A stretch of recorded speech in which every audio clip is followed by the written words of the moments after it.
مدینہ منورہ سے ہجرت کرتے ہوئے حضرت عمر بن عبداللہ اور صحابہ کرام رضی اللہ تعالی عنہ نے حضرت سیدنا امام حسین اور قبیلے کے 82 افراد کو روکا، مگر حضرت سیدنا امام حسین نے کہا، رات کو میں سویا، مجھے نانائے مصطفیٰ حضرت محمد صلی اللہ علیہ وآلہ وسلم کی زیارت ہوئی، اس لیے میں یہاں سے ہجرت کر رہا ہوں۔ مسلمانوں، وہ وقت کیسا وقت ہوگا! پوری زندگی حضرت سیدنا امام حسین رضی اللہ تعالی عنہ جو مدینے کی گلیوں میں گھومتے پھرتے رہے۔ حضرت عمر بن عبداللہ اور دیگر صحابہ نے کہا کہ آپ کوفہ نہ جائیں، کوفہ والے وہ ہیں جنہوں نے آپ کے بابا حضرت علی المرتضیٰ شیر خدا رضی اللہ تعالی عنہ کو شہید کیا، مگر تقدیر حضرت سیدنا امام حسین کو کربلا کے میدان میں کھینچ کر لے جا رہی تھی۔ حضرت سیدنا امام حسین رضی اللہ تعالی عنہ نے اپنا سفر شروع کیا۔ ابھی راستے میں ہی تھے کہ معلوم ہوا کہ فلاں صحابی کو دردناک طریقے سے شہید کر دیا گیا۔ حضرت سیدنا امام حسین رضی اللہ تعالی عنہ کو یہ بھی معلوم ہو چکا تھا کہ جن کوفہ والوں نے مجھے خط لکھے ہیں، جن کے خط لکھنے پر میں مدینہ منورہ سے ہجرت کر کے کوفہ پہنچ رہا ہوں، وہ سب کے سب یزید کی بیعت کر چکے ہیں۔ مسلمانوں، پھر وہ بھی منظر دیکھا کہ ایک صحابی رسول در در جا رہے ہیں اور کوئی بھی انہیں پناہ دینے والا نہیں ہے، مگر پھر بھی حضرت سیدنا امام حسین رضی اللہ تعالی عنہ کے حوصلے پست نہ ہوئے۔ آپ نے اپنا سفر جاری رکھا اور یہاں تک کہ کربلا کے میدان میں پہنچ گئے۔ حضرت سیدنا امام حسین رضی اللہ تعالی عنہ نے کہا کہ مجھے ایک رات کے لیے اکیلا چھوڑ دیا جائے، اور اس وقت حضرت سیدنا امام حسین رضی اللہ تعالی عنہ نے خطاب کیا۔ حضرت سیدنا امام حسین مسلم بن اوفجا سے کہنے لگے کہ آپ کیوں تکلیف اٹھا رہے ہیں؟ وہ آپ کے دشمن تھوڑی ہیں، وہ تو حضرت سیدنا امام حسین کو شہید کرنا چاہتے ہیں۔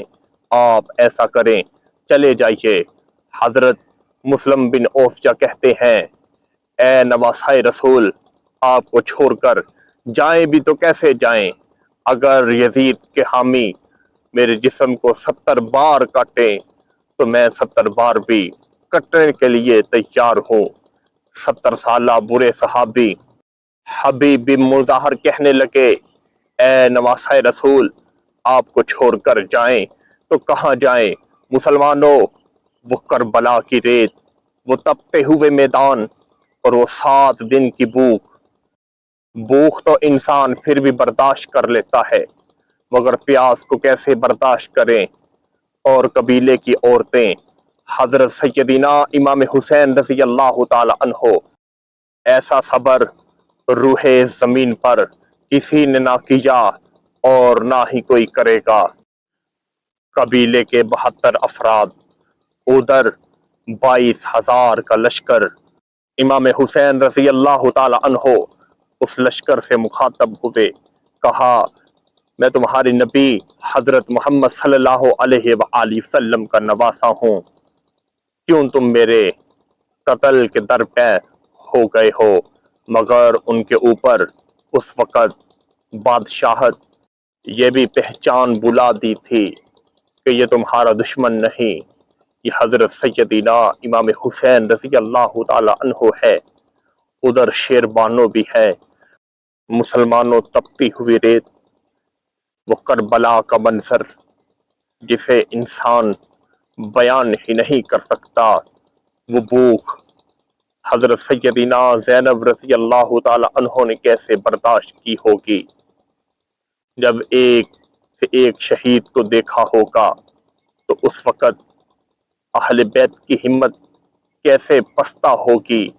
وہ منظر جسے کوئی بھی بلا نہیں سکتا۔ جب پیاس اور شدت یہاں تک پہنچ گئی تو حضرت سیدنا امام حسین رضی اللہ تعالی عنہ نے 6 ماہ کے عسکر کو اٹھایا اور جا کر کہا کہ ایک بوند پانی دے دو، اس چھوٹے سے بچے نے تمہارا کیا بگاڑا ہے؟ مسلمانوں، تاریخ نے اس وقت دیکھا ان ظالموں لعنتیوں خبیثوں نے وہ تیر چلایا کہ جو تیر شکار کے لیے چلایا جاتا ہے، اگر کسی کی گردن میں لگے تو وہ اسی وقت اس دنیا کو چھوڑ کر چلا جاتا ہے۔ ان ظالموں نے وہ تیر حضرت سیدنا امام عسکر رضی اللہ تعالی عنہ کو مارا۔ وہ منظر، وہ الفاظ بیان نہیں کیے جا سکتے۔ حضرت سیدنا امام حسین کے ہاتھوں میں 6 سال کا بچہ اور اس کی گردن اس تیر کی وجہ سے مسلمانوں لٹک گئی۔ وہ آنسوؤں کا منظر حضرت سیدنا امام حسین رضی اللہ تعالی عنہ انہیں لے کر خیمے میں داخل ہوئے اور کہا، میں نے انہیں آب زمزم کا پانی پلا کر آیا ہوں۔ جب 6 سال کے معصوم بچے کو تیر مارا گیا ہوگا تو ان کی گردن تن سے جدا ہو گئی ہوگی، تو عرش اعظم تو ویسے ہی ہل گیا ہوگا۔ مسلمانوں، وہ منظر بیان نہیں کیا جا سکتا کہ اتنا ظلم انہوں نے کیا۔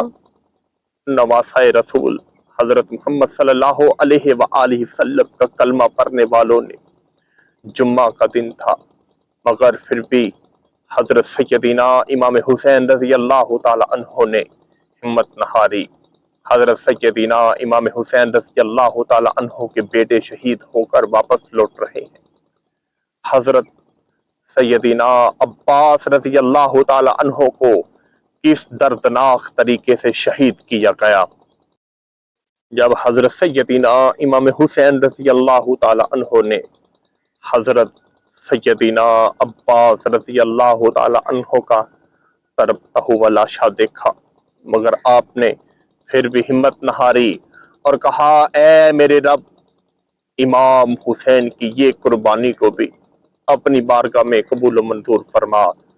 جب 71 کے 71 لاشوں کو حضرت سیدنا امام حسین اٹھا کر خیموں کے قریب لائے تو حضرت سیدنا امام حسین کے جانے کا وقت آیا تو آپ نے کہا، شہربانو، میں جا رہا ہوں۔ حضرت زینب کو، اپنی بہن کو کہا کہ ہمت نہ ہارنا، جو سب کے لاشوں کو اٹھا کر لا رہے تھے اب وہی نواسۂ رسول چھوڑ کر جا رہے ہیں۔ سسکیاں، آہو پکار، وہ ابھی کبھی نظر نہ آئیں گے۔ مسلمانوں، وہ منظر حضرت سیدنا زینب رضی اللہ تعالی عنہا کو حضرت امام صبر اور استقامت کی تکمیل کرتے ہوئے گھوڑے پر سوار ہوئے جب پہنچے تو اہل کوفہ والوں سے، یزیدیوں سے مخاطب ہو کر کہا کہ میں نواسۂ رسول ہوں، تم میرے قتل کے در پہ کیوں ہو چکے ہو؟ مگر وہ ماننے کو تیار نہ تھے۔ وہ کہہ رہے تھے، اے امام حسین، تم ہماری بیعت کر لو، ہم تمہارے لیے دولت کے خزانے کھول دیں گے اور تمہیں عیش و عشرت کی ہر چیزیں عطا کریں گے۔ مگر کہا، نہیں، میرا تن من بھی لٹ جائے، میں اپنے نانا کے دین کو اس طرح قربان نہیں ہونے دوں گا۔ حضرت سیدنا امام حسین رضی اللہ تعالی عنہ ان کے مقابلے میں نکلے، پہلی ضرب لگائی، 70 کے قریب یزیدیوں کو واصل جہنم کیا۔ پھر حضرت سیدنا امام حسین رضی اللہ تعالی عنہ کے سینے پر ایک تیر لگا۔ اسی طرح ان ظالموں نے 72 سے 80 زخم حضرت سیدنا امام حسین رضی اللہ تعالی عنہ کے سینے پر لگائے۔ کئیوں کو حضرت سیدنا امام حسین نے واصل جہنم کیا اور آخرکار نواسۂ رسول اس دنیا کو ہمیشہ ہمیشہ کے لیے چھوڑ کر چلے گئے اور اسلام کو مسلمانوں ہمیشہ ہمیشہ کے لیے زندہ کر گئے۔ ان ظالموں کی حد یہاں تک نہ پہنچی، انہوں نے حضرت سیدنا امام حسین کے سر کو اتارا، جب سارے کے سارے کنبے کو شہید کر دیا گیا تو حضرت سیدنا شیر بانو 14 سال کے نبی کریم صلی اللہ علیہ وآلہ وسلم کے نواسے جو شدید بیمار تھے، حضرت زینب رضی اللہ تعالی عنہ، انہوں نے اس وقت جو ظلم اور ستم ان کے ساتھ کیا، وہ تاریخ آج تک ایسا منظر بیان نہیں کر سکتی۔ حضرت سیدنا امام حسین رضی اللہ تعالی عنہ کی بہن حضرت سیدنا زینب، حضرت شیر بانو کو ایک اونٹ کے اوپر باندھا گیا۔ وہ بیٹیاں جو عیش و عشرت میں پلی تھیں، جنہیں کبھی حضرت محمد صلی اللہ علیہ وآلہ وسلم نے پیار اور نازوں کے ساتھ پالا، اپنوں نے ہی ان کے ساتھ وہ ظلم اور بربریت کی انتہا کی جنہیں قیامت تک بھلایا نہیں جا سکتا، اور جس کی مذمت جتنی بھی کی جائے وہ کم ہے، اور آخرکار پیچھے پیچھے قافلہ چل رہا ہے اور آگے شہیدوں کے سر ہیں، اور جب وہ قافلہ ان لاشوں کے قریب سے گزرا، قافلے میں جو افراد باقی بچ چکے تھے، جن میں عورتیں تھیں، وہ بے ہوش ہو گئیں۔ کون دیکھ سکتا ہے؟ یہاں تو ایک جوان کو پورا گاؤں، پورا علاقہ افسردہ ہو جاتا ہے، تو وہاں تو سارا کا سارا کنبہ ہی لٹ گیا، مگر پھر بھی انہوں نے نانا رسول کے دین کو آنچ نہ آنے دی۔ مسلمانوں سوچو آج ہماری حالت کیا ہے؟ کیا ہم واقع ہی حضرت سیدنا امام حسین رضی اللہ تعالی عنہ کی سیرت پر چل رہے ہیں؟ یا الہی، ہم نے حضرت سیدنا امام حسین کی شہادت کا واقعہ بیان کیا، اس کو تو اپنی بارگاہ میں قبول و منظور فرما، اور وہ تمام نوجوانوں کے سردار ہیں حضرت سیدنا امام حسن اور حسین، یا الہی یزیدیوں کا بیڑا گرم فرما، اور کل قیامت کے دن حضرت سیدنا امام حسین کی صف میں سے ہمیں اٹھانا۔ یا الہی ان کے صدقے